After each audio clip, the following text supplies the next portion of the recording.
శ్రీమాత్రే నమః. ఈరోజు దుర్గమ్మ తల్లి అందించే సందేశం ఏంటి అంటే గనుక, బిడ్డ ఈ చిన్న కథ నువ్వు 4 నిమిషాలు వినమ్మా. ఇంటిని తల్లిగా చెబుతున్నాను. ఈ కథ వినకుంటే నువ్వు ఎంతగానో నష్టపోతావు తల్లి. ఇది కేవలం నీ కోసం, నీ భవిష్యత్తు కోసం చెబుతున్న కథ. బిడ్డ ఈ కథకు నీ జీవితానికి చాలా దగ్గర సంబంధం ఉంది బిడ్డ. జాగ్రత్తగా విను అని అమ్మవారైతే అత్యద్భుతమైన సందేశం ఇచ్చారు.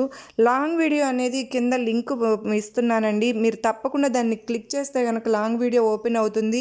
మీరు అమ్మవారు ఇచ్చిన సందేశం తప్పకుండా తెలుసుకుని, అమ్మవారు మనకు ఏది చెప్పినా కూడా మన జీవితానికి ఎంతగానో కనెక్ట్ అవుతుంది. తప్పకుండా మళ్ళీ పైగా ఏమంటున్నారు, తల్లి ఈ కథకు నీకు ఎంతో సంబంధం ఉంది నీ జీవితానికి అని చెప్తూ ఉన్నారు. అదేంటో మనం తప్పకుండా తెలుసుకుందామండి. సర్వే జన సుఖినో భవంతు.